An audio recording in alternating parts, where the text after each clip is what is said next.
Chapter 12. To Megan's surprise, the snow began to melt quickly, leaving shrunken gray drifts where the sun couldn't reach. In the open area, there are clumps of blackened grass with hard-packed ground mingled with patches of snow. Ben had gone to check on the Haskells the day after he returned home. He came back to report to Emma and Megan that the Haskells' home was so filled with misery he could hardly wait to leave. Poor Ada's had some hard surprises, Emma said. First the house, now the blizzard. But I think she'll come around. She looked at the gingerbread and Megan. I'll bake some gingerbread and Megan can take it to her. She looked at the puppies in the new box with the higher size where Ben would have moved them. In 2 or 3 weeks, Dick will be ready to move in with a new home. A puppy to love will do wonders for Ada. Megan had her doubts about what and was more inclined to pity Dick than Mrs. Haskell, but she remembered what Emma had said about the woman on the prairie needing another support and kept her thoughts to herself. When she carried the basket of hot gingerbread to the Haskells, Megan was surprised to find the room cluttered and the dishes unwashed. Clothes lay on the floor and the bed was a tangle. For a few moments Mrs. Haskell stared at Megan, as though she couldn't place her. When she brushed back the loose, stringy wisps of hair that had escaped from the bun on the back of her neck and said to Megan, "Would you like to sit down?" Wishing she could say no thank you and escape for home, Megan put the gingerbread on the table, shoving aside 2 tin plates with dried food on them to make room. She took off her coat, cap, and gloves and dutifully sat on the slanted chairs near the stove opposite Mrs. Haskell. Mrs. Haskell stared into space, pulling her shawl tightly around her shoulders, and said nothing. Megan, her nose itching uncomfortably from the smoke and the stale, sour air in the room, finally asked, "Wouldn't you like a piece of gingerbread? Emma baked it. It's very good." As though she hadn't heard Megan, Mrs. Haskell murmured, "No one should have to live like this." "Mr. and Mrs. Browder did," Megan said. "They lived in a dugout until the farm began to prosper. Then they were able to build a house. Now they use their old dugout as a root cellar and a place to hide when the spring tornadoes come." Mrs. Haskell lifted her head and stared at Megan. "Tornadoes?" Oh no, she did it again, and this time she hadn't meant to. Megan hopped to her feet. "Let me bring you some gingerbread. It's still warm." Emma sent it right from the oven. She looked at the cupboard and couldn't find a single clean dish, so she took a gingerbread square from the basket and placed it on the palm of Mrs. Haskell's left hand. "I hadn't bargained for this." Mrs. Haskell's voice was a dull whisper. "I couldn't find a plate," Megan began to explain, but Mrs. Haskell interrupted. "It's not fair. I'm used to a better life." And Megan realized that the woman hadn't even noticed the gingerbread she was holding. There was no point in trying to make conversation with Mrs. Haskell, so Megan set to work. There was a full basket of wood and dried cow chips next to the stove. She opened the iron lid and added enough fuel to stir up a good-sized fire. Apparently Mr. Haskell had brought in some fresh water because the crock was full. She ladled some into the kettle and set it on the stove. And while she waited for the water to come to a boil, she made the bed and picked up the clothes on the floor. They needed to be washed, but that was an all-day job, and she wasn't ready to tackle it. Megan swept and tidied, and when the water was hot enough, she poured some into a large pan, added some little cold water, and began to wash the dishes. She washed and dried a tin cup first, hunted through the cupboard until she found some of Emma's herbal tea, and prepared a steaming cup for Mrs. Haskell. "Here," she said, placing the cup on the table next to Mrs. Haskell's chair. "Eat your gingerbread and drink your tea, and you'll feel much better." As Mrs. Haskell mechanically obeyed, Megan went back to washing the dishes, and before long they'd been put away and the table had been scrubbed. At last the room looked the way it was supposed to, and Mrs. Haskell had drunk the tea and eaten every crumb of her piece of gingerbread, and now she looked better. There was more color in her cheeks, and she actually turned to Megan as though she saw her. "Please tell Mrs. Browder that her gingerbread was quite satisfactory," Mrs. Haskell said. "Quite satisfactory," Megan almost choked on the words. "Yes, considering the rustic conditions and the poor choice of ingredients she has to work with. Mrs. Browder has managed to make her gingerbread fairly tasty." She nodded. "Please convey my gratitude." "Yes, ma'am," Megan mumbled. She waited for Mrs. Haskell to notice the changed condition of her house, and Mrs. Haskell merely said, "I mustn't keep you from your chores. I'm sorry you didn't have time to stay for tea."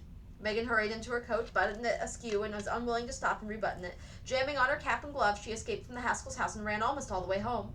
Back in the Browder's kitchen, Megan flung herself on the nearest chair and gulped for breath. Emma hurried to her side. "Is something wrong, Megan?" "I ran," Megan managed to gasp. One of Emma's eyebrows rose as she stared at Megan. "Are you all right?" Megan nodded, breathing more easily now. "It's cold and clear.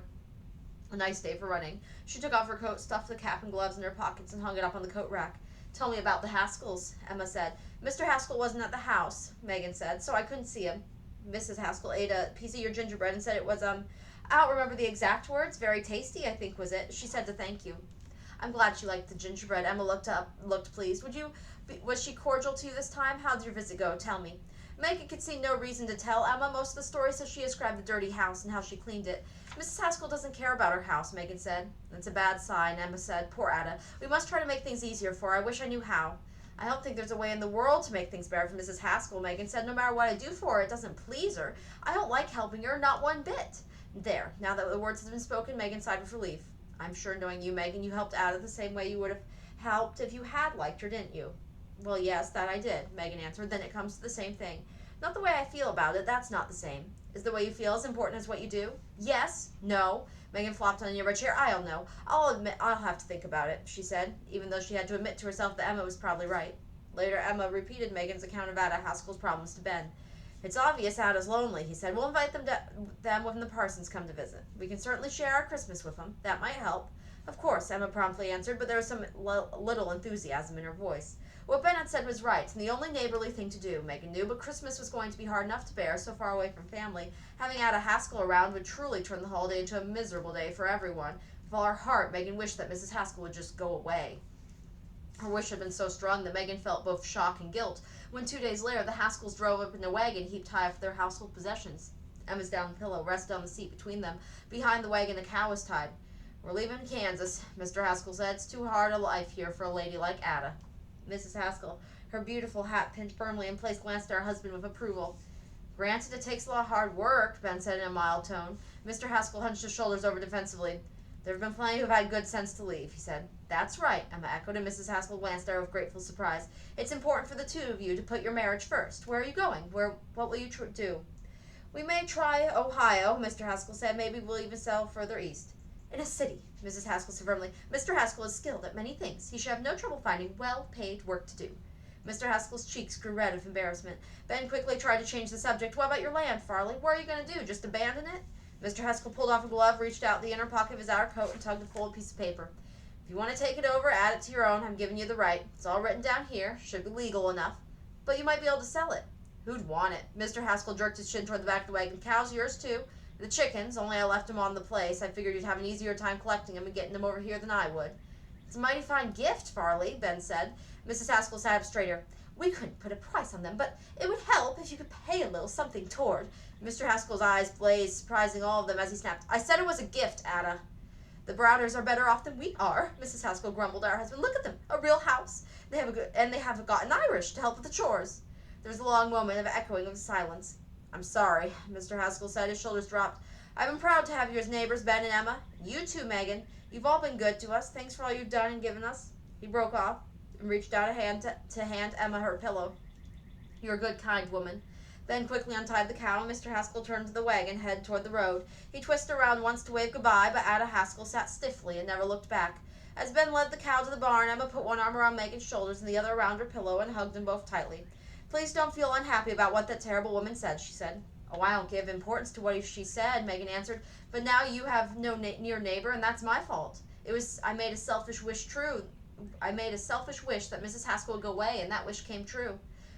It's not your doing. It's poor Farley's misfortune. He married a woman who has no faith in him or what he can make of himself. There's more to it than that, Megan shivered. Emma looked at her with concern and said, let's not stand here in the cold. As soon as the door shut behind them, Megan said, there's something I have to tell you. Bad things happen because I'm under a gypsy's curse. I'm a bad luck penny for sure. Tearfully, angrily, she told Emma about the old gypsy woman and how her ominous words haunted her life. So that's what the gypsy in your dream was all about, Emma said. Look at all the misfortunes I've brought in this family, Megan said. She took a deep, shuddering breath. I think you should send me away. Emma reached out to hug Megan tightly. Nonsense. We would never send you away. But I bring bad luck. Life is not easy. We all have problems, even tragedies to deal with. But luck has nothing to do with it. Bad luck is only a superstitious excuse for those who don't have the wit to deal with the problems of life. And you've proven you have wit and intelligence and cleverness to handle any crisis. Megan raised her head and Emma said, don't keep stumbling over what some addled old woman said. Believe in yourself. I believe in you. I'm not sure I can. Of course you can. Emma paused and said, what'd your mother say about the gypsy's curse? Ma said it was foolishness. She was right, but even worse than just foolishness. Think about it, Megan. You're a practical young lady. Isn't trusting in your own good mind better than hiding behind a gypsy woman's silly superstition? Megan was disturbed. Hiding from what? Maybe from something inside yourself. Only you can discover the answer to that.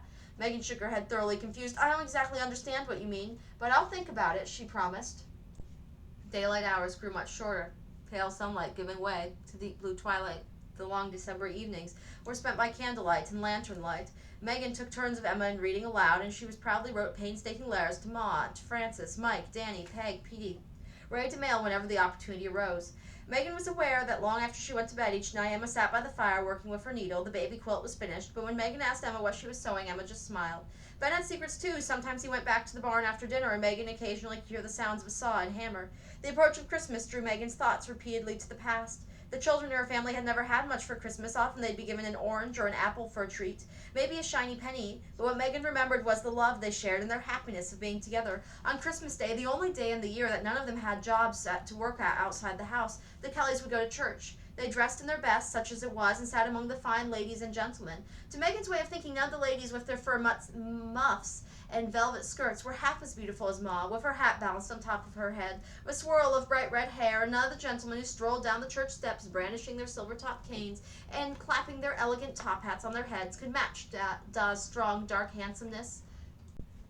The fragrance of candle wax and the wonderful music that swirled in the high dome ceiling, the painted statues that seemed to smile down on those in prayer. Megan would hug them to herself, wrapped in the beauty and joy that were so special on Christmas. But all that was left on these Christmases were memories, and there would never be another Christmas for all of them together. Each night as Megan lay in bed, a wrapped hot stone at the Browder's fireplace warming her toes, she would squeeze her eyes shut and try hard to fall asleep. She'd hear Emma humming softly as she worked and wish it were Ma. She'd sensibly remind herself that she had much to be grateful for, that Emma and Ben were good, kind people. But in her mind, Megan would see her family and long for them with such agony she'd have to press the quilt against her mouth to keep from sobbing aloud. "I want to go home," Megan cried to herself over and over, even though she knew she couldn't. Her family was gone, separated forever. Even the room she had known at home was gone now. And all because she was a bad luck penny. The gypsy had said so. She reminded herself of what Emma had told her, that the wit and cleverness were stronger than a gypsy's curse. Over and over she asked herself, what could I be hiding from? But the answer never came. Deep in her heart was a growing dread that even more bad luck was in store.